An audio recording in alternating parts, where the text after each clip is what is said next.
Hello, എല്ലാവർക്കും സുഖമാണോ? 2 ദിവസമായിട്ട് കുറച്ച് വീഡിയോ ഒന്നും ചെയ്യാൻ പറ്റിയിട്ട.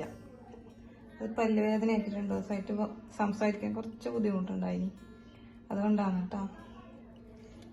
അപ്പം ഇന്നെന്താക്കണ്ടെന്ന് വെച്ചാൽ മത്തി ഉണ്ടായിനി ഇവിടെ. അപ്പം ഞാൻ വിചാരിച്ചു മത്തി കൊണ്ട് ഒരു വറ്റിച്ചത് ഉണ്ടാക്കാമെന്ന്. അത് നിങ്ങളെ കൂടി ഒന്ന് കാണിക്കാം. ഇതാ മത്തി ഇപ്പം എല്ലായിടത്തും ഉണ്ടല്ലോ. മത്തി ചെറിയ മത്തിയാണ്. പിന്നെ തക്കാളി, ഇത് ഇഞ്ചി, പച്ചമുളകും വെളുത്തുള്ളിയും ഒന്ന് ചതച്ചത്, പിന്നെ നീരുള്ളി, പിന്നെ ഇതാ വറ്റിച്ചതായതുകൊണ്ട് ഇതിൽ ജീരകം, ഉലുവ, കുരുമുളക്, പിന്നെ ഈ സാധനം ഇത് നെല്ലിക്കയാണ്. ഇത് ചേച്ചിൻ്റെ അടുത്ത് ഇല്ലത് കൊണ്ട് ഞാൻ ഇതിട്ടാൽ നല്ലൊരു മണം ഉണ്ടാവും. ഉണ്ടെങ്കിൽ ഇത് ഇതെല്ലാം ഒന്ന് വറുത്തിട്ട് പൊടിച്ചിട്ട് ഇടേണ്ടത്. പിന്നെ പുളിവെള്ളം, പിന്നെ കരിവേപ്പില, പിന്നെ നമുക്ക് വേണ്ടത് മുളക് പൊടി, അത് മഞ്ഞൾപ്പൊടി, അതെല്ലാം നമ്മൾ അടുപ്പത്ത് വെച്ചിട്ടാകുമ്പോൾ അതിൻ്റെ അളവ് പറയാം. ഓക്കെ, അപ്പം നമുക്ക് വീഡിയോയിലേക്ക് പോയാലോ. അടിപൊളി മത്തി വറ്റിച്ചത് ഉണ്ടാക്കി നോക്കാം. നമ്മൾ ചട്ടി അടുപ്പത്ത് വെച്ചിട്ടുണ്ട്. അപ്പം നമുക്ക് ഇതിലേക്ക് കുറച്ചൊരു 2 സ്പൂൺ എണ്ണ ഒഴിച്ചു കൊടുക്കാം. കുഞ്ഞു മത്തി ആയതുകൊണ്ട് നല്ല ഉണ്ടാവും. വറ്റിച്ച് കഴിഞ്ഞാൽ എണ്ണ ഒഴിച്ചു കൊടുത്തു.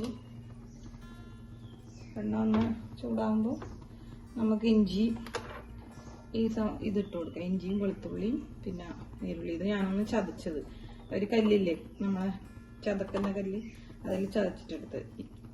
പച്ചമുളകും ചതച്ചത്, അപ്പോൾ നല്ല ടേസ്റ്റ് ഉണ്ടാവും. നമുക്കിത് ഇതിലേക്ക് ഇട്ട് കൊടുക്കാം. ഇതൊന്നിച്ചന്നെ ഇടാം കേട്ടോ.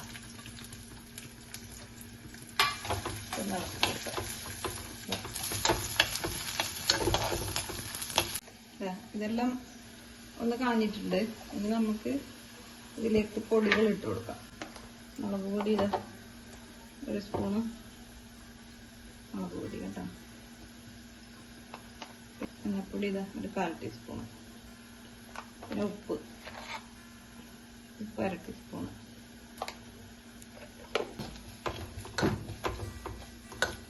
നല്ല എരിവ് വേണമെന്നവർക്ക് ഒരു 2 സ്പൂൺ 1.5 സ്പൂൺ ഇട്ടോ.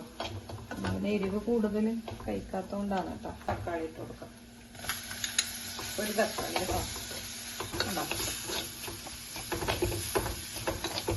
എന്നിട്ട് നമുക്ക് ഇതിലേക്ക് പുളിൻ്റെ വെള്ളം ഒഴിച്ചു കൊടുക്കാം. കുറച്ച് കരിവേപ്പില ഇട്ട് കൊടുക്കും. എന്നിട്ട് പുളിവെള്ളം ഒഴിക്കാം. വെള്ളം ഉണ്ടോ, ആവശ്യമില്ലാതെ ഒഴിച്ചാൽ മതി. ഉണ്ടോ, വെള്ളം നോക്കിയിട്ട് ഒഴിച്ചാൽ മതി. കുറച്ച് ഒഴിക്കാം. പിന്നെ വേണമെങ്കിൽ നമുക്ക് ഒന്ന് നോക്കിയിട്ട് ഒഴിക്കാം. പുളി കൂടുതലാവട്ടെ. തക്കാളി ഇട്ടിട്ട്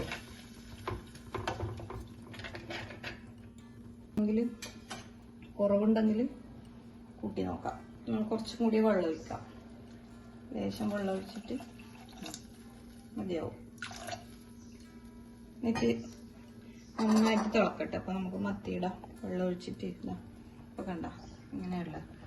അപ്പം നമുക്ക് ഇത് തിളക്കുമ്പോൾ മത്തി ഇടാം. ഇതിപ്പോൾ നന്നായിട്ട് തിളക്കുന്നുണ്ട്. നമുക്ക് ഈ മത്തി ഇട്ട് കൊടുക്കാം. മത്തിയിലേക്ക് ഒന്ന് എല്ലായിടത്തും ഒന്ന് ഇതാക്കി കൊടുക്കാം.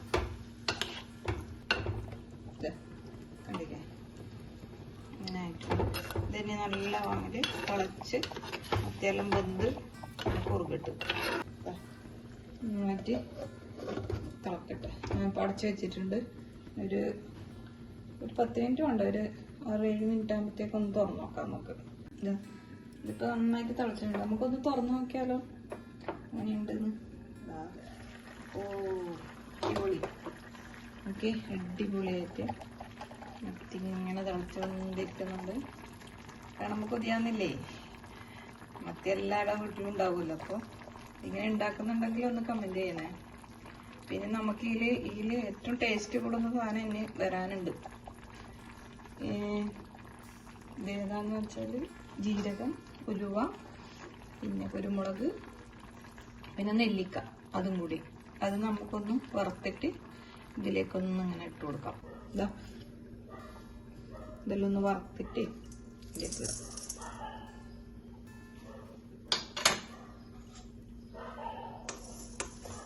നന്നായിട്ട് ഒന്ന് ചൂടായാലും നല്ല പാല് പൊടിയും. ഇതിപ്പോൾ മിക്സിയിലിടാൻ അത്രക്കൊന്നുമില്ല, കൂടുതലുണ്ടെങ്കിലേ മിക്സിയിലിടാൻ പറ്റും. ഇത് ഇങ്ങനെ കവറിലൊന്ന് ഇട്ടിട്ട് നമുക്ക് മറ്റേ കല്ലുകൊണ്ട് പൊടിക്കാം. പല്ലുവേദന ഇല്ലോണ്ട് സംസാരിക്കാൻ കുറച്ച് ബുദ്ധിമുട്ടില്ലുണ്ട്, സോറി കേട്ടോ. ഇതിപ്പോൾ റെഡി ആയിട്ടുണ്ട്. നമുക്കിതൊന്ന് പൊടിച്ചിട്ടെടുക്കാം. എന്നിട്ട് നമുക്ക് മീൻകറിയിലേക്ക് ഇടാം. ഇപ്പം നേരത്തെ കാണിച്ചത് പൊടിച്ചിട്ട് റെഡിയാക്കിയിട്ടുണ്ട്. ഇത് നമുക്കിനി ഈ മത്തിയിലേക്ക് ഇട്ട് കൊടുക്കാം. ഇങ്ങനെ ഒന്ന് എല്ലാം കൂടി ചട്ടിയില ഒന്നിങ്ങനെ കയ്യിലിടണ്ട. അന്നേരം ചെറിയ മത്തിയല്ലേ, ചുറ്റിച്ചു കൊടുത്ത് നമുക്ക് ഉപ്പ് കൂടിയെല്ലാം ഉണ്ടോ നോക്കാം. എല്ലാം ഉണ്ട്, നന്നായിട്ടുണ്ട്. നമുക്ക് കുറച്ചും കൂടി കരിവേപ്പില വേണമെങ്കിൽ മുകളിലേക്ക് പൊട്ടിച്ചത് നന്നായിട്ട് വറ്റിയിട്ടൊന്നുമില്ല, എന്നാലും ഇത്ര മതി. ഇത് നമുക്ക് ചോറിനെല്ലാം കഴിക്കാൻ നല്ല അടിപൊളി വറ്റിച്ചത് റെഡി ആയിട്ടുണ്ട്. എല്ലാവരും ലൈക്ക് ചെയ്യാം, ഷെയർ ചെയ്യാം, കമൻറ്റ് ചെയ്യാം, സബ്സ്ക്രൈബ് ചെയ്യണേ. എങ്ങനെയുണ്ട് എൻ്റെ മീൻ്റെ? അപ്പോൾ താങ്ക് യു.